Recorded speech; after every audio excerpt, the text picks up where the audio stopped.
Muy buenas noches, amigos de Diálogo Ciudadano. Esta noche tengo como invitado a un gran amigo con el cual hemos compartido muchos años la vida pastoral. Me refiero al educador, pastoralista, investigador y difusor, además, de muchas estrategias y dinámicas juveniles, el señor Miguel Ángel Talavera Guzmán. Bienvenido, Miguel Ángel, ¿cómo estás? Hola Renzo, ¿cómo estás? Gracias por la súper invitación. Estaba pendiente siempre de tus programas, ¿no? De estas entrevistas que haces y bueno, y gracias porque la invitación vino en un momento preciso, ¿no? Un momento preciso de todo este acontecimiento juvenil que se está dando en la iglesia, ¿no? Y gustoso de responder las preguntas, conversar un poco, charlar. Esa es un poco la idea de este espacio. Te agradezco que me hayas permitido ese espacio de conversar contigo porque necesitamos que nos aclares varios puntos. Tú como educador, como líder que está al frente de jóvenes, de chicos y chicas durante varias generaciones, uno de ellos soy yo además, ¿no? Que hemos pasado precisamente por los cursos que tú has venido dictando antiguamente en el IPADEJ, que es el Instituto de Pastoral Juvenil, ¿no? Y es más, compartimos con el actual Monseñor Carlos Castillo, ¿no? Entonces, Claro. en este tiempo ha pasado muchísimas cosas, cambiamos de arzobispo en Lima, pero además han sucedido cosas muy interesantes a nivel de pastoral juvenil. Y sobre eso hay que conversar porque además tenemos un nuevo beato. Entonces, amigos de las redes sociales, no se pierdan esta entrevista. Es momento de compartir, de darle like a la campanita de YouTube, difundir el video porque vamos a hablar de santos y jóvenes. ¿Es posible esto? Vamos a hablar sobre la beatificación del joven Carlos Acutis, ¿no? Y qué pasa con la realidad latinoamericana. Así que no se pierda esa entrevista. Muchísimas gracias por participar, Miguel Ángel. Y pues como estábamos comentando, hace poco el Papa Francisco ha beatificado a un joven nacido en Inglaterra, pero que se ha desarrollado en Italia, Carlos Acutis, y nos ha llenado pues de sorpresa y de alegría. Sin embargo, ¿cuál es el modelo de santidad que está planteando con esta beatificación el Vaticano?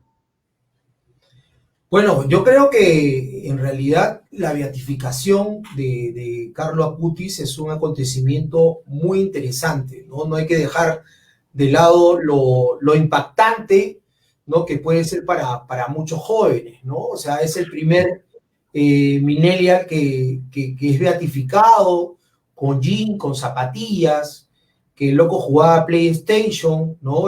Cazaba Pokémones, ¿no? Es un poco lo que dicen la gente que lo conoció, y eso pues cambia un poco la estructura no necesariamente la santidad, ¿no? Porque ahí yo creo que la iglesia pues tiene ciertos elementos también muy importantes en la cuestión pues también de marketing, de impacto en la sociedad, específicamente en los chicos, porque no se conocía, entre comillas, un santo moderno, un santo contemporáneo, ¿no? Han habido otros, pero no de la talla de este Carlo Acutis, que es un chico común y silvestre, ¿no? Bueno, europeo, bueno, y eso no tiene nada de malo.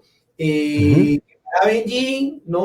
Jugaba a su pelota, paraba con sus amigos, pero que tenía algo que también muchos jóvenes actualmente tienen, ¿no? Que es esa mística, esa experiencia fundante que en un momento tuvieron, porque dice que la familia no era tan creyente, vayamos a decirle así, y es por eso que, pero no sé qué tan no creyente, porque lo matriculan en un colegio de los jesuitas, en León 13, creo, si no me equivoco, y es ahí donde él se hace un poco popular, ¿no? Popular en el sentido que era, bueno, un buen chico, es como, yo imagino cualquier joven de ahora que está pues entre tercero, segundo, primero y secundaria, bueno, cuarto de secundaria, porque él fallece creo que a los 15 años, donde es un tipo, ¿no? Es un buen tipo, y parece ser que agarra las redes, como cualquier muchacho de ahora, con su Instagram, su Uh -huh. Facebook, otras cosas que hay. Bueno, yo no soy mucho de Instagram, yo me he quedado en el Facebook todavía. Tengo mi cuenta en el Instagram, pero todavía no la uso, pero parece ser que es parte de esta experiencia, y yo creo que la Iglesia, a partir de todos estos estudios que han hecho y todas estas experiencias que han tenido, han planteado pues su beatificación. A mí me parece interesante, ¿eh? A mí me parece interesante. Interesante como fenómeno, ¿no? Sin embargo, ni tan normal para los jóvenes en Latinoamérica, donde las brechas estructurales, sociales, económicas, pues son tan grandes y no necesariamente todos estos jóvenes tienen acceso a la tecnología, como seguramente lo ha tenido el muchacho Acutis, y mucho menos tienen la posibilidad de tener una educación privilegiada y una familia con mucho dinero. Entonces, este modelo que nos plantea ahora la Iglesia con este caso es que también los jóvenes que tienen acceso a la tecnología y con familias acomodadas, adineradas, pueden tener esta mirada de fe con un alcance mundial.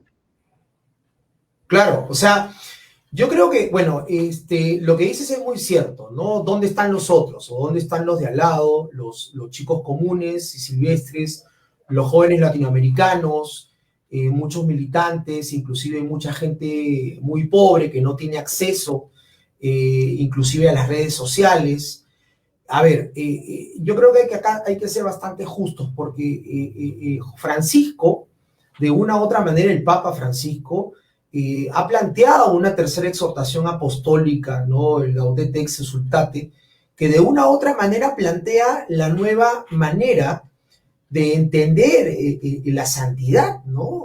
Porque cualquiera de una u otra manera podría llegar a ser santo, ¿no? O sea, ahora, como te decía anteriormente, ¿no? La forma como la Iglesia ha tomado al beato Carlo Acutis para beatificarlo, yo creo que son decisiones propiamente de ellos, pero lo que tú dices es muy cierto, ¿no?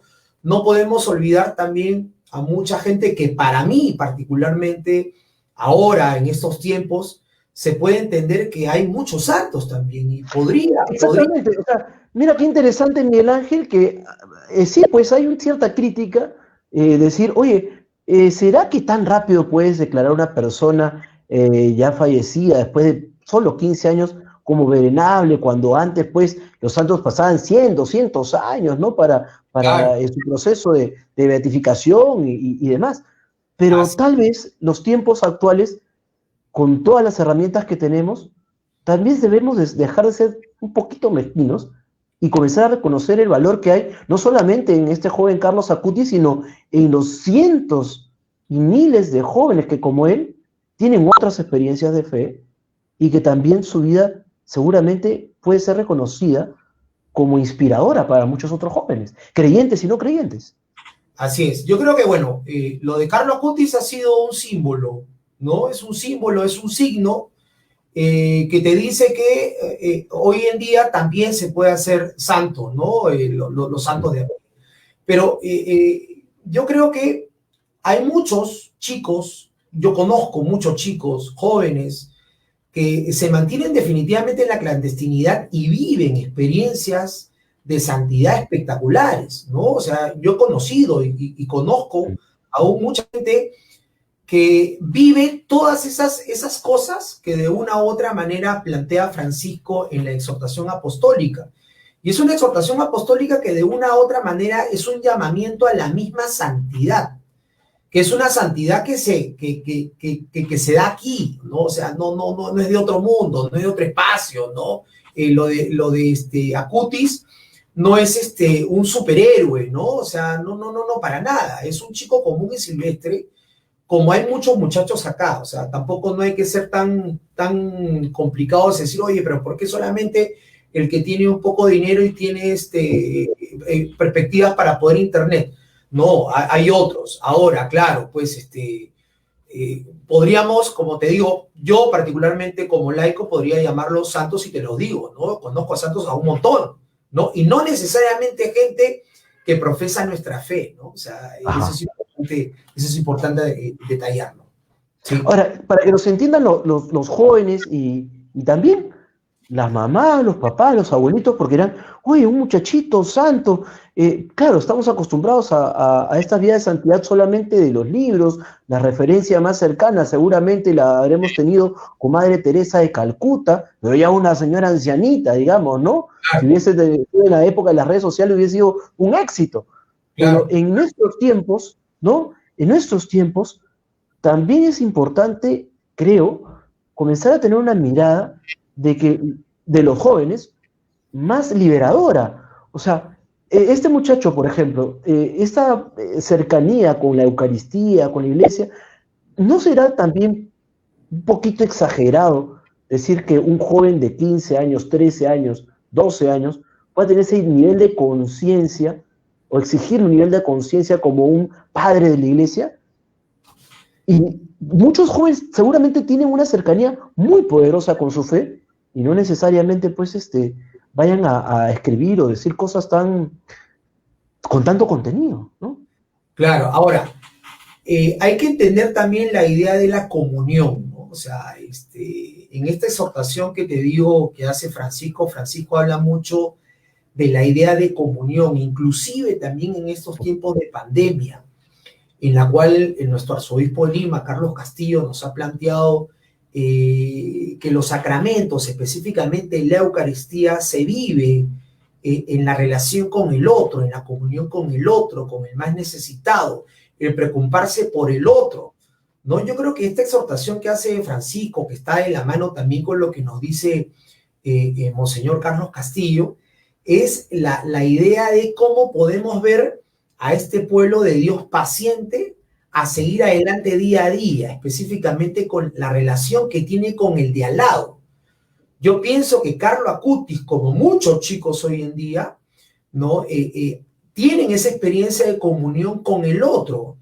Y es vivir específicamente la Eucaristía, ¿no? Es vivir esa comunión con el otro que se encarna en la propia imagen del Dios vivo, del Dios necesitado, del Dios que te dice, oye, ¿sabes qué? Bríndame una mano. O sea, por ejemplo, Carlo Acutis era catequista, según lo que dice, no era catequista de niños. Y el solo hecho de poder relacionarse, de darle un mensaje de esperanza, de acompañarlo a estos niños y qué sé yo, hay una experiencia de comunión que muchos de nosotros no lo queremos entender, ¿no? Porque, y eso es una vivencia de la Eucaristía, esa es una vivencia de la comunión, ¿no? Que es lo que nos ha dicho, que nos dice Francisco, que nos dice nuestro arzobispo de Lima, Carlos Castillo, que mucha gente, como tú dices, no queremos entenderlo, no queremos entenderlo porque es parte de una experiencia en comunión, ¿no? Y ojo, y otra de las cosas muy importantes, ¿no? O sea, hay una pregunta que se hace el Papa Francisco en esta exhortación, dice, ¿cómo se hace para llegar a ser buen cristiano? Y la respuesta, dice Francisco, es muy sencilla. La respuesta es necesario hacer que cada uno a su modo viva lo que dice Jesús, y es específicamente en las bienaventuranzas. Yo creo que en las bienaventuranzas estamos hablando de ser conglomerado de la experiencia del ser un buen cristiano, ¿no? De poder estar con el pobre, con los marginados, ¿no? Con las experiencias estas que de una u otra manera hacen que uno pueda ser mejor cristiano, el manso, el hombre de paz, el hombre de justicia.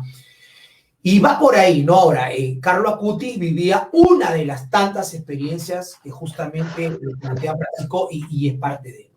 O sea, es importante aclarar que sí, este modelo que se plantea es uno y no es único, ¿verdad? Y por otro lado, hay otros documentos que para los creyentes es importante que los tengan como referencia. Hace pocos días, el Papa Francisco acaba de plantear una exhortación a todos los creyentes respecto a la relación con no solamente el planeta, sino también las relaciones económicas. ¿No? Es tal vez el texto más político que ha planteado el Papa y que se ha planteado en los últimos años como iglesia. Y esto tiene que ir de la mano, creo yo, con los modelos de santidad o los modelos de vida que estamos planteando, que está planteando la iglesia con Carlos Acutis. No puede ser dos cosas que se hagan ruido, sino más bien los jóvenes también están llamados a observar el mercado, la economía, la política, de tal forma que les ayude a vivir su vida en santidad. Más o menos por ahí va la cosa, ¿no? Ahora, mira, yo creo algo que nosotros hemos estado trabajando mucho en el colegio donde yo trabajo, que es el Carmelitas, y creo que todos los colegios, vayamos a decir, religiosos y también del Estado han estado trabajando, y los buenos cristianos que de una u otra manera tratan de leer las últimas exhortaciones o textos de Francisco, que es el Laudato Si, ¿no? El Laudato Si es una experiencia interesantísima, que no necesariamente es un rollo o protesta de la iglesia frente a lo que se está haciendo, sino es una protesta no necesariamente de la iglesia, sino de varios sectores, ¿no? En contra específicamente de este capitalismo que de una u otra manera nos atora, nos perfora, ¿no? Entonces, yo conozco a muchos chicos y nosotros hemos estado trabajando en el colegio, ¿no? O sea, la idea de el compromiso social y el compromiso con la naturaleza. Lamentablemente, Renzo, te lo digo, hay muchos sectores en los cuales se piensa que esta experiencia de compromiso social es nocivo e ideológico. Entonces, ¿cómo va a ser nocivo e ideológico, no? Considerándolo muchas veces estas experiencias como superficiales, comunistas, inclusive populistas, ¿no? O sea, yo creo que los chicos, Renzo, hoy en día están teniendo una conciencia del cuidado de la naturaleza espectacular. Ya es tanto algo que nosotros, ojo, no sé si tú, Renzo, no, pero nosotros no lo teníamos en su momento determinado. Entonces, claro, que queremos querer tener la fabulosa cultura del descarte, ¿no? Y esta cultura del descarte que menciona Francisco es algo que definitivamente nos está haciendo mucho daño. Entonces, ¿cómo poder dar esa voz de protesta frente a estas situaciones? Y en muchos casos nos llaman o comunistas o superficiales. Pero hay unos puntos que es un punto de partida, ¿no? Y es el asunto de la pobreza, ¿no? De la pobreza en general, pero la pobreza económica, la pobreza de no tener un pan en la mesa, ¿no? De la pobreza real y de los excluidos. Entonces, para poder, creo, promover un modelo de vida cercana, pues, a la espiritualidad, a Dios, un modelo de santidad, en primer lugar debemos tener al pobre como protagonista y no como receptor de las dádivas de alguien que tiene, para además hacer creer que es buena onda, que es buena gente y que tiene su camino asegurado al cielo. Es decir, más facilito. Los modelos de antes muchas veces decían, el modelo de caridad que se planteaba era, bueno, juntemos a los chicos en las pastorales, llevemos un poco de ropa que no usamos, hacemos la chocolatada de Navidad y ya nos salvamos, la vida eterna, amén. Pero ¿dónde hemos puesto los educadores la mirada en esta clase, digamos, social de los jóvenes a los cuales nos estamos refiriendo, para poder poner al pobre como protagonista o coprotagonista de la historia? Claro, yo creo que los chicos, hoy en día, nosotros, vayamos a decirle así, tenemos la conciencia de lo que de una u otra manera Jesús planteaba, ¿no? La idea de la compasión, ¿no? Y la idea de la compasión es estar con Él, ¿no? O sea, sufrir con Él, padecer con Él, pero no necesariamente, pues, calmar su lágrima, ¿no? Sino que de una u otra manera tratar de darle cierta esperanza. O sea, yo estoy muy de acuerdo con la chocolatada, lo que tú dices. El problema es que cuando ese chip se queda solamente en el asistencialismo, me dejo entender. Entonces, cuando se convierte en el asistencialismo, o solamente darle 50 solcitos porque van a la marcha, o qué sé yo, eso no funciona. Entonces, ahí estamos haciendo, pues, las cosas re mal. Yo creo que hoy en día, la idea es poder caminar con el pobre, ¿no? Hacernos parte de él, o sea, y es lo que particularmente, en mi caso, en la labor que yo estoy trabajando, lo hacemos, ¿no? O sea, hay una conciencia fuerte de poder caminar con él. No así, o sea, hay gente que cuando hacemos ciertas campañas, por ejemplo, nosotros hacemos una misión llamada Santa Teresita, que nos vamos al Cusco y todo lo demás, yo siempre trato de evitar, vamos a dar un montón de cosas. No. Vamos a estar con la gente, o sea, caminar con la gente, compartir con la gente, ¿no? El hecho de compartir con la gente a muchos de nuestros muchachos les ha dado una nueva manera de vivir la vida o de ver la vida, ¿no? Hay un muchacho, alumno mío que decía, no, esta experiencia, profe, me llena el alma, ¿no? Es algo muy, muy, muy, muy bonito, ¿no? Y eso es lo que nosotros, bueno, como maestros, como te digo, como maestros, deberíamos de provocar. No asistencialismo, sino vamos a acompañar, vamos a estar con ellos, vamos a darle facilidades como para, ¿no? Porque esto de llevar cosas no, a mí particularmente ¿Sabes no me... sabes cuál es uno de los puntos críticos para personas de nuestra generación, Miguel Ángel?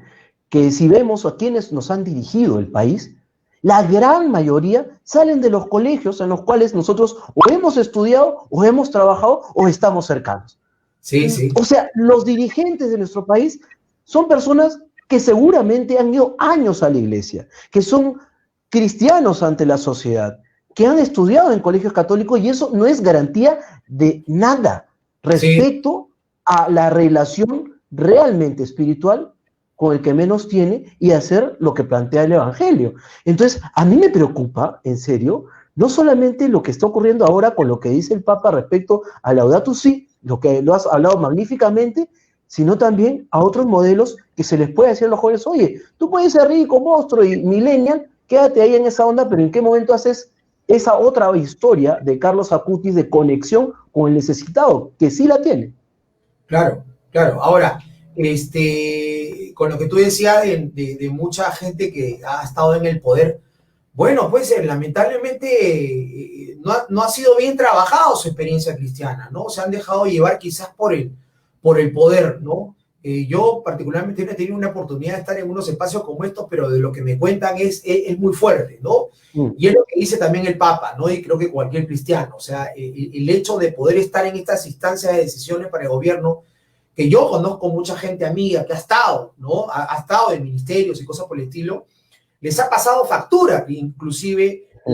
la idea de poder hacer bien las cosas. ¿Por qué? Porque dentro de ese sistema que tú ya lo conoces, que yo lo conozco, que es tan corrupto, tan endeble en principios y en valores, ha hecho que se los hayan comido, ¿no? Hayas hecho que se los hayan comido, ¿no? Y eso vemos infinidad Ahora, yo sí tengo fe, ¿eh? Yo sí tengo fe y tengo esperanza en muchos de los jóvenes, menos mal que los que están ahora, algunos por ahí, no han sido mis alumnos, ¿no? Pero espero todavía de acá a algunos buenos años, pero de las experiencias de liderazgo Mm. que he podido ver de algunos alumnos míos, estudiantes que han pasado, que han pasado por mi vida, han hecho historias conmigo, veo a muchos que hacen cosas muy interesantes. No necesariamente en cuestiones políticas o dentro del Estado, pero generando una situación de un circuito virtuoso de acciones positivas para la sociedad, hermano, a montones, a montones, a montones, a montones. Y eso yo creo que es muy válido para estos nuevos tiempos, ¿no? Y es una tarea de todos, o sea, no es una tarea solamente. Y lo de Carlos Acutis, para mí, ¿no? Como te decía al inicio, es una experiencia interesante, de impacto social, sobre todo para nuestros chicos, nuestros Pokémon, la gente que juega PlayStation, que no necesariamente juega PlayStation, que de repente puede jugar a su trompito, a sus bolitas, que no necesariamente, pero es un impacto interesante dentro de la comunidad. Hace algunas décadas, Miguel Ángel, la iglesia latinoamericana tenía una propuesta evangelizadora, Uh -huh. ¿no? Tenía lo que llamamos la teología de la liberación, Ajá. ¿no? Seguramente lo has estudiado bastante y tal vez sea fruto de ella, digo. Pero en esta teología de la liberación, que además se funda con un padre, Gustavo Gutiérrez, peruano, has pasado casi 50 años de ello, y la opción preferente por los pobres sigue siendo uno de los temas que aún causa muchísima crispación dentro de los que se consideran parte de la iglesia. Claro. No en la cuestión teórica, sino ya en la cuestión práctica, de llevar a la práctica esta propuesta a nivel social. ¿Tú crees que como iglesia latinoamericana, que ahora tiene muchísimo más impacto a nivel de laicado. Tú y yo hemos sido parte de eso. ¿Tú crees que los laicos latinoamericanos puedan dar un nuevo refresco a las relaciones que tenemos actualmente entre iglesia, poder, pastoral, juvenil? Mira, yo creo que sí, definitivamente, ¿no? El problema es que muy pocos laicos, vayamos a decirle comprometidos, eh, puedan entrar a estas instancias de poder revertir todo, ¿no? Porque la pobreza va a seguir en cuanto sigue existiendo tanta barbaridad que nosotros vemos, ¿no? O sea, la pobreza va a acabar definitivamente cuando, y lo veo bastante difícil, pero se podría hacerlo, ¿no? Cuando acabe toda esta mentalidad corrupta de mucha gente, ¿no? Que usurpa el poder para sus intereses personales o intereses de ciertos sectores, ¿no? Entonces, cuando tú no equiparas bien los bienes, no das lo que debería de ser justo a los demás, hace que definitivamente exista la pobreza, ¿no? Entonces el tema va a estar latente, ¿no? Dentro de la iglesia y fuera de la iglesia, ¿no? Yo creo que la teología y la liberación está ahora todavía sigue en boga, ¿no? O sea, yo creo que a Gustavo lo han reconocido, ¿no? Y dijeron, ¿no? Ya no hay ningún tipo de transgiversación entre iglesia y la teología y la liberación. Le han puesto parte de la teología de la iglesia. Y yo creo que eso es importante, pero como te digo, ¿no? La tarea definitivamente es de todos. Claro, a veces uno cuando ve la televisión y ve los mensajes presidenciales y ve caramba, uno dice, oye, qué bonito, ¿no? Qué lindo, ojalá que se preocupen por los más necesitados. Pero también hay una movida muy fuerte, te digo, Renzo, de mucha gente que en este tiempo de pandemia se le han recortado los sueldos, ¿no? Y ha pensado mucho también en los otros, ¿no? En nuestro caso, por ejemplo, hubo definitivamente pues un recorte, pero nosotros pensamos en los que de repente no iban a hacer nada en esta pandemia. Caso específicamente la gente de mantenimiento, que es la gente que nos sirve, ¿no? Porque de repente los profesores iban a seguir trabajando, pero de repente ellos no. Pero ha habido, como te digo, una experiencia de, oye, vamos a pensar en ellos también, ¿no? Entonces yo trato de, ya, pero ya que esto sea también para poder, que todos, o sea, y esa es la experiencia que de repente nosotros, y yo definitivamente agradezco a la gente que hizo posible.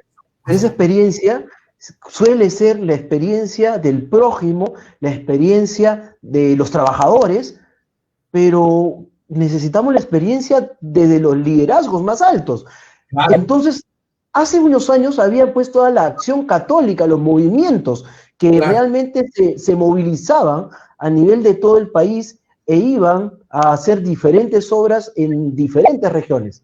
Actualmente, la última gran experiencia que vivimos justamente fue junto con este grupo que teníamos hacia el año 2000, ¿no? Con el IPADEM, con toda la pastoral juvenil, con un movimiento muy fuerte. Estaba en ese momento el actual monseñor Carlos Castillos, el actual monseñor Guillermo Elías también, ¿no? Claro. Estaban liderando esos procesos. Pero ya somos adultos.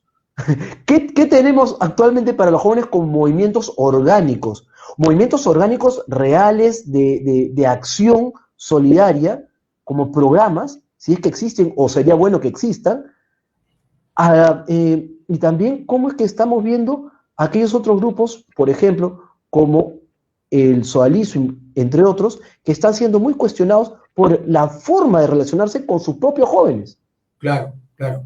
Mira, yo creo que nosotros hemos tenido como iglesia peruana pues un largo tiempo de una iglesia bastante conservadora, una iglesia muy tradicionalista, que también es posible, ¿no? O sea, hemos sido gobernados, digamos, a decirle así, por un sector bastante fuerte, ¿no? Conservador.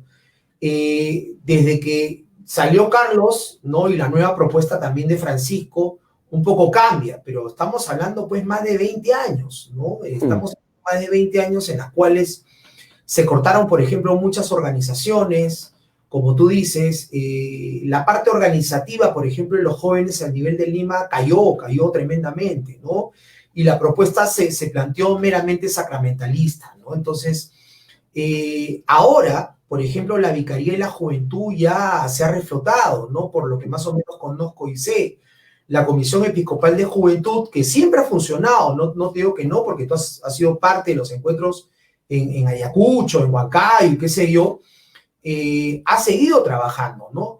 El problema es que también hemos tenido obispos y obispos, ¿no? Y tú sabes que el obispo te da un poco la línea de cómo trabajar, pero ahora yo veo mucha esperanza, inclusive mucha gente de la pastoral de los 90s se están agrupando también en redes, preocupados, tratando de pensar cosas, y yo creo que de acá a algunos años la cosa va a ser muy fuerte y se va a comenzar a reflotar. El problema es que también ha habido pues un letargo, un cansancio, un estar metidos en una cajita y no salir, ¿no?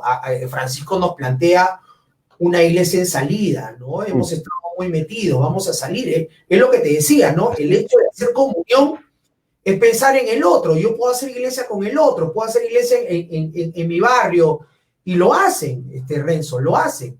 El problema es que todavía seguimos pensando en esta iglesia muy sacramentalista, que tiene su espacio, ¿no? O sea, tiene su razón también para un grupo de creyentes y para un estilo y para una edad tal vez, ¿no? Así es. Yo quiero cerrar esta entrevista, Miguel Ángel, una reflexión final, tú como educador de niños y niñas, frente a los retos que nos está planteando. Jóvenes, no niñas y niños. No. De jóvenes, de chicos y chicas, ¿no? ¿Cuál es el reto que tienen los educadores de la juventud ahora? Educadores cristianos, con valores cristianos o con valores humanos. ¿Cuáles son los retos que tienen ahora? Mira, los retos o los desafíos siempre son los mismos, mi querido Renzo, ¿no? Seguir andando para adelante, ¿no? Haciendo camino al andar, ¿no? Yo pienso que esta generación, lo bueno que tiene la nueva generación, es muy tolerante, algo que nosotros no lo teníamos. Y esa tolerancia hace que el contacto con el otro sea posible. Entonces, el hecho de que sea posible te hace poder ansiar esa gran civilización del amor que planteaba la Iglesia latinoamericana en algunos tiempos atrás, ¿no? Entonces, el hecho de que no sea tan fijón ni tan criticón, ¿no? Sino que vea al otro como que es una persona que también tiene una posibilidad de vida de repente distinta a la mía, ¿no? Yo, como te digo, paro siempre con los chicos. Y los chicos no se hacen líos, hermano. Los chicos no se hacen líos como nosotros nos hacemos. Igual las moralidades, pues definitivamente pesan, ¿no? Para nosotros hay ciertas actitudes éticas y morales que nos chocan, que de repente para estos muchachos no. Estos muchachos, por ejemplo, más se fijan en lo feliz que puede ser esta persona. Pero muchos de nosotros nos fijamos más en las estructuras morales que hay, cómo es él o cómo es la otra, ¿no? Y no nos fijamos en la persona si es feliz o está pasando miserias, ¿no? Es como, por ejemplo, para terminar, es lo que dice Francisco, ¿no? Sobre las miserias, ¿no? Dice, hay gente que, por ejemplo, defiende mucho el derecho a la vida, ¿ya? Lo defiende mucho el derecho a la vida, pero no se preocupa en las miserias de la propia vida. Del actual, del existente. Exacto, no te preocupas de las miserias propias de la vida, de cómo. Entonces, caramba, bueno, yo podría hablar más, pero será motivo para un nuevo encuentro. Yo te agradezco mucho, Miguel Ángel, educador, pastoralista, estratega, además de todos los aspectos de la pastoral juvenil y sobre todo de las dinámicas grupales, de integración grupal y de, cómo no, de procesos, de equipos. Muchísimas gracias por este tiempo y por la amistad, Miguel Ángel. Gracias a ti, Renzo. Felicidades por tu trabajo. Muchas gracias. Nos vemos. Amigos de Diálogo Ciudadano, hemos tenido a Miguel Ángel Talavera Guzmán, educador, agente pastoral por muchos años, que nos ha narrado las diferentes experiencias que ha ido pasando en la iglesia latinoamericana y la iglesia peruana, y ahora con un nuevo impulso.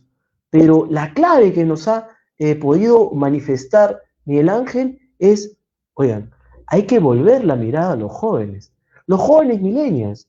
Ellos están viviendo experiencias distintas con el entorno, con el mundo, con la naturaleza y, cómo no, con la propia política y la propia sociedad.